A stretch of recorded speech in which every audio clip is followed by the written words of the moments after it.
So welcome back to my YouTube channel, welcome back to another video. So आज की ये video बहुत ज़्यादा इंटरेस्टिंग होने वाली है और आप लोगों के लिए मैं एक सीरीज़ स्टार्ट करने जा रहा हूँ जो कि हमारे बिगिनर राइडर्स हैं जिनको अभी बिल्कुल न्यू है, लाइसेंस नहीं है और चाहते हैं कि उनका लाइसेंस बन जाए और वो स्कूटी वगैरह बाइक वगैरह चलानी सीख जाए। आज की इस वीडियो में मैं आप लोगों को बताने वाला हूँ कि मेरे बिगिनर और भाई जितने भी मुझे देखते हैं, राइडर्स मुझे देखते हैं और जितनी भी बहनें मुझे देखती हैं, उनके लिए ये बहुत इन्फॉर्मेटिव वीडियो होने वाली है कि आप लोग किस तरीके से स्कूटी और बाइक को, ये देख सकते हैं मेरे पास एंटॉर्क है, TVS एंटॉर्क। मेक श्योर अगर आप स्कूटी सीख रहे हो इस तरीके की गलती ना करें जिस तरीके की ये लड़का कर रहा है। देखो बिना हेलमेट के सीख रहा है। हेलमेट आपके पास होना मेक श्योर ज़रूरी है, क्योंकि आप अगर गिर गए इन केस सीखते वक्त तो आपके हेड में इंजरी आएगी और हेड आपका डेड हो गया तो भाई कुछ नहीं कर सकते आप लोग।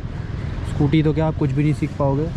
तो भाई सीधी सी बात है, आप लोगों को हेलमेट कंपलसरी है अगर आप स्कूटी सीख रहे हो या बाइक सीख रहे हो। पीछे वाले बंदे के पास भी जो राइडर है और वो भी जो आगे राइड कर रहा है, दोनों के पास हेलमेट कंपलसरी है। यहाँ देखो किसी ने हेलमेट नहीं पहना हुआ। मैं बोलना तो नहीं चाहता बट यार सेफ्टी फर्स्ट है। फाइनली ये है हमारा सीखने का व्हीकल जिस पे मैं आप लोगों को आज सिखाने वाला हूँ। और इस तरीके का ग्राउंड किसी तरीके भी आप देख लेना आपके नियर बाय घर के जो हो, जिसमें आप लोग सीख सकते हो। ये देख लो यहाँ सब गाड़ियाँ सीखने के लिए आए हुए हैं, स्कूटियाँ सीखने के लिए आए हुए हैं, ये भाई भी सीख रहा है। तो आपको एक इसी तरीके का खाली ग्राउंड ले लेना है और उसके बाद उस लोकेशन पर आने के बाद वहाँ पर आपको ट्राई करना है। ये गली और मोहल्लों के अंदर ऑन मेन रोड पे कभी भी ट्राई नहीं करना है, नहीं तो आपका जो एक्सीडेंट होने का डेंजरस वाला ख़तरा जो है वो बना रह सकता है। सो आपको किसी भी तरीके का रिस्क नहीं लेते हुए पहले खाली ग्राउंड में आना है और अपने साथ एक ऐसा बंदा लेकर के आना है जिसको इस चीज़ की पूरी नॉलेज हो कि किस तरीके से स्कूटी को चलाया जाता है या बाइक को चलाया जाता है। आपने उसके साथ रहना है और उसकी गाइडेंस में ही ये सब काम करने हैं। बेसिक चीज़ें आप लोगों को बता देता हूँ स्कूटी के अंदर क्या क्या चीज़ें होती हैं। पहले इसको डबल स्टैंड पर लगा लेते हैं। वीडियो थोड़ी सी लंबी हो सकती है बट आप लोगों को इन्फॉर्मेटिव जो इन्फॉर्मेशन है वो पूरी करेक्ट दूंगा। चलिए तो बात करते हैं। ये है हमारा इग्निशन की, इसको की बोलते हैं। और इस की के एक्चुअल में जो काम होते हैं बेसिक स्कूटी के अंदर वो 3 होते हैं। राइट नाउ के लिए ये लॉक्ड है। इसको लॉक खोलने के लिए आपको हल्का प्रेस करना है और हैंडल को कई बार होता है कि मूव करना पड़ता है एंड राइट पे रोटेट करना है तो ये लॉक इसका जो है खुल जाएगा। एंड देन अगर आप सेकंड टर्न करेंगे तो ये इसका इग्निशन जो है ऑन हो जाएगा। तो इतना ही काम में आता है ये इग्निशन की।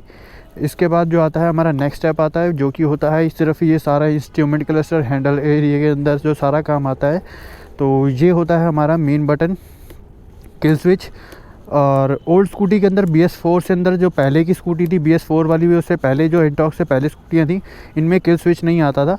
तो ये किल स्विच जो होता है इसके बारे में मैं थोड़ा सा आगे बताऊंगा आप लोगों को। पहले मैं बताता हूँ ये सेल्फ़ का बटन होता है, इससे आप सेल्फ दबाएंगे और ये बटन भी आपको मैं बाद में बताऊँगा। और ये high beam, low beam and ये आपका पास बटन हो गया। ये आपका इंडिकेटर का हो गया, लेफ़्ट राइट। और अगर आप सेंटर में दबाएंगे तो ये इंडिकेटर बंद हो जाएगा। ये हॉर्न का बटन, मेक श्योर आपको यूज़ करना है ज़्यादा से ज़्यादा अगर आपको लगता है किसी एरिया में हॉर्न का नीड है। और ये आपके साइड मिरर्स बहुत ज़्यादा ज़रूरी हैं। आपको साइड मिरर अपने स्कूटी के अंदर, क्योंकि बिगिनर राइडर्स हो या फिर एक प्रो राइडर हो, बहुत ज़्यादा हेल्प करता है। कुछ लोग होते हैं कि इन मिरर को उतार करके साइड पे रख देते हैं और इसको चलाते हैं। तो इससे क्या होता है, नुकसान ये होता है कि लेफ़्ट राइट पे कोई भी आ रहा हो हमें कुछ आइडिया नहीं लग पाता। जितना भी प्रो राइडर हो कभी ना कभी मिस्टेक इस तरीके की कर जाता है कि उसको लेफ़्ट और राइट देखने में प्रॉब्लम्स होती हैं और उस वजह से एक्सीडेंट होने का बहुत ख़तरा बढ़ जाता है। अब बात करते हैं इन बटन्स की, इन 2 बटन्स की। तो ये है किल स्विच। अगर ये क्रॉस पर होगा, आप लोग देख पा रहे होगे ये किल स्विच क्रॉस पर होगा तो ये अभी काम नहीं करेगा। सेल्फ बटन ये इसका जो करंट होता है ये बंद हो जाता है। ये और ये इससे कनेक्टेड होता है। तो इसको अगर हम C वाले बटन पर, ये C गोल जैसा राउंड जैसा बटन दिख रहा है, ये वाला राउंड जैसा बटन दिख रहा है, इस पर कर देंगे तो यहाँ हमारा करंट पहुँच जाएगा। और उसके बाद आपने इसको स्कूटी को ऑन करना है। आप सबसे बड़ी चीज़ ये मैं बताने जा रहा हूँ, इसको ऑन करना है। ऑन करने से पहले आप लोगों को थोड़ा सा मीटर के बारे में बता देता हूँ। आप कह रहे हो थोड़ा सा फास्ट बता रहा हूँ क्योंकि एक वीडियो के अंदर जितना मैं कवर कर पाऊँगा कवर कर दूँगा। चलिए तो ये है मीटर, डिजिटल मीटर है। आप हो सकता है आपके पास ओल्ड मॉडल हो तो आपके पास एनालॉग हो, एनालॉग मीन्स सुई वाली हो, तो उसके अंदर ज़्यादा फीचर्स नहीं होते हैं, सिर्फ स्पीड होती है सुई और आपको उसमें बेसिक चीज़ें दिख जाती हैं। इसमें थोड़ा डिजिटल ही है, तो ये किलोमीटर्स आपका शो करेगा, यहाँ पर कितने किलोमीटर आपकी स्कूटी चल चुकी है, यहाँ पर आपका स्पीड बताएगा, यहाँ पर आपका टाइम बताता है, यहाँ आपका हॉट एंड कूल जितनी स्कूटी का टेम्परेचर होता है वो सब चीज़ें बताता है, और यहाँ पर आपको बताता है आपका फ्यूल का। अब इसके अंदर बढ़ते हैं हम। आपको स्टार्ट किस तरीके से करनी है। स्टार्ट करने के लिए आपको ये बटन दबाना पड़ेगा, बटन, क्लच या ब्रेक आप कुछ भी कह सकते हो, दोनों में से कोई भी आप ब्रेक या क्लच, दोनों में से आप कोई भी आप दबा सकते हैं, दोनों में से लेफ़्ट और राइट की कोई भी ब्रेक दबा सकते हो, आगे या पीछे की। ये दोनों की ब्रेक होती हैं, लेफ़्ट और राइट साइड की ये ब्रेक्स होती हैं। ये लेफ़्ट वाली जो होती है आपकी पीछे की ब्रेक होती है, रियर वाले टायर की, ये आपको मैं बताया था पीछे वाली ब्रेक होती है। और जो राइट वाली साइड की जो ब्रेक होती है वो आगे की डिस्क होती है, जो कि एंटॉर्क के अंदर अभी तक का जितने भी मॉडल हैं सबके अंदर डिस्क ब्रेक ही आ रही है। हो सकता है आपके पास ओल्ड मॉडल हो तो उसके अंदर ड्रम ब्रेक आ रही हो, लाइक अ जुपिटर। सो आपको करना कुछ नहीं है, आपने ब्रेक दबानी है एंड देन इसका सेल्फ का बटन दबाना है। इसकी थोड़ी बैटरी लो है तो उसको इग्नोर करना। तो इसको आपने अगेन सेल्फ का बटन दबाना है और ये आपकी स्कूटी स्टार्ट हो जाएगी। हमेशा से ऐसा नहीं होगा, स्टार्ट हो जाएगी। ये देखो यहाँ पर आपको स्पीड भी दिखेगी, इस तरीके से स्पीड दिखेगी। ये डिपेंड करता है, स्पीड कई बार खड़ी में रेस में नहीं दिखाई देगी, और डिपेंड करता है। एंटॉर्क के अंदर क्या होता है कि पीछे जो होता है, जो तार होती है वो पीछे लगी होती है व्हील के अंदर, पीछे वाले व्हील में लगी होती है रेस की तार जो होती है। और जो नई वाली जुपिटर वगैरह है उनमें भी ऐसा ही हो रहा है। बाकी जो BS4 पुराने मॉडल थे उसके अंदर ज़्यादा इन्फॉर्मेटिव दे रहा हूँ आप लोगों को। आगे वाले में लगी होती है तो वो चलने के टाइम पर ही आपको स्पीड बताएगा। सो अब आपको करना कुछ नहीं है। चलिए अब मेन स्टेप पर आते हैं। स्टार्ट हो गया। कोशिश करना है कि आपको पहले खड़ी के अंदर ही एक्सेलरेशन को काबू में करने की कोशिश करना है, हल्का हल्का एक्सेलरेशन लेकर के देखना है। और चलिए अब ये डबल स्टैंड से उतारते हैं। Make sure left right check करना है, मिरर आपको अपने हिसाब से सेट कर लेने हैं। आपको राइट में जितना एरिया कवर करना है, हल्का सा आपका ये बाजू दिखनी चाहिए। यहाँ पर आप देख सकते हो मिरर के अंदर हल्की सी बाजू दिखनी चाहिए आपकी। बाकी जो एरिया है वो सारा पीछे का दिखना चाहिए। सेम इधर भी यही सीन होना चाहिए, बाजू दिखनी चाहिए, हल्की सी आपकी आर्म दिखनी चाहिए। बाकी सारा जो एरिया है वो आपका यहाँ पे रोड का कवर होना चाहिए। ठीक है, तो चलिए नेक्स्ट स्टेप पे बढ़ते हैं।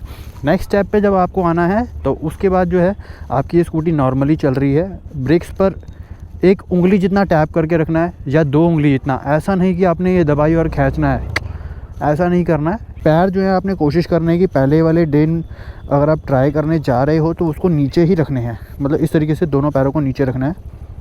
ठीक है, पैरों को नीचे रखने के बाद बिल्कुल एकदम माइंड सा, मतलब बिल्कुल इसको आपने बहुत ज़्यादा ग्रिप से पकड़ के रखना है। इतना भी नहीं कि आपसे एक्सीलरेटर ही ना घूमे, बट हाँ टाइटली पकड़ना है कि हो सकता है कि कई बार एक्सीलरेटर कई बार ज़्यादा निकल जाता है हाथ से, तो उस सिचुएशन के अंदर आपसे स्कूटी जो है डिसबैलेंस ना हो जाए। तो आपको उसको हल्का हल्का दोनों चीज़ों को आपने ग्रिपली पकड़ना है। मैं तो ये साइड से पकड़ता हूँ, मेरे को हैबिट है, मैं आपके लिए सेंटर से पकड़ के दिखाता हूँ। ये दोनों को इस तरीके से पकड़ना है और ब्रेक्स पर 1-2 उंगलियाँ फिंगर रखोगे तो भी चलेगा। और हल्का हल्का ये देखो स्कूटी का RPM बढ़ रहा है, ये देखो बिल्कुल हल्का हल्का ये देखो स्कूटी चलनी शुरू हो गई है। ये पैर मेरे नीचे ही हैं। इस तरीके से आपको हैंडल हो सकता है आपसे पहले थोड़ा उठ जाए। जब आपको लगे स्पीड ज़्यादा हो रही है, ज़्यादा से ज़्यादा नए बिगिनर हैं तो आपने क्या करना है, 10 की स्पीड से ज़्यादा नहीं चलना है। 10 की स्पीड आपके लिए इनफ है। और पीछे जो बंदा बैठा है वो आपके सपोर्ट पे तो रहेगा ही। ये देखिए 10, 5, 6, 10, 5, 6। बस जैसे ही आपसे 10 से अबव जाए आपने स्पीड जो है कम कर देनी है। और कोशिश करना है एक पर्टिकुलर एरिया पर आकर के आपने जैसे यहाँ से ही ये गाड़ी के पास ब्रेक लगाना है, तो धीरे धीरे आपने पहले एक्सेलरेशन को छोड़ देना है। इस तरीके से एक्सेलरेशन छोड़ देना है, उसके बाद जो है ब्रेक लगाना है। और कोशिश करें कि आप नए हैं तो पीछे वाली ब्रेक को, रियर ब्रेक को ज़्यादा यूज़ करें, आगे वाली ब्रेक को यूज़ ना करें, बिकॉज़ ये डेंजरस हो जाती है। ऑब्वियसली ये डिस्क ब्रेक है तो और भी ज़्यादा डेंजरस हो जाएगी बिगिनर्स के लिए। तो आपने कोशिश ये करनी है कि स्टार्टिंग के अंदर इस वाली पीछे वाली ब्रेक को ज़्यादा यूज़ करना है, आगे वाली को ज़्यादा यूज़ नहीं करना है, क्योंकि वो स्लिप मार जाता है टायर कई बार, आपको आइडिया नहीं हो तो ब्रेक का। तो इस वाले केस के अंदर आपको पीछे की ज़्यादा ब्रेक, आपको इसको यूज़ ही नहीं करना है जब तक आप बिगिनर से प्रो राइडर पे ना बन जाए। यूज़ कर सकते हैं बट आपको जब तक कॉन्फिडेंस ना आए तब तक यूज़ नहीं करना। और ये फ्रीली रहता है, इसका कोई यूज़ नहीं है घुमाने के लिए। और ये हमारा एक्सेलरेटर है, इसको हम घुमाएंगे तो ये आगे बढ़ेगी। तो चलिए अगेन एक बार दोबारा ट्राई करते हैं। पैर नीचे, एंड ये हमने हल्का हल्का पावर लेना है, हल्का हल्का पावर लेना है। टर्निंग रेडियस पे आपने पैर नीचे ही रखने हैं, ऊपर नहीं रखने हैं। इस तरीके से ये देखिए पैर ऐसे नीचे ही रहेंगे आपके, और हैंडल फिर सीधा करना है धीरे धीरे धीरे धीरे धीरे धीरे धीरे धीरे। ये देखिए 10 की स्पीड से अबव आपने नहीं जाना है। जहाँ 10 से अबव जाएगी आप लोगों ने वापस से एक्सेलरेशन को उल्टा घुमाना है। और कभी भी आपने इस तरीके की गलती नहीं करनी कि आपने ब्रेक दबाई हुई है और एक्सेलरेशन दे रहे हो, नहीं, ये गलत चीज़ है।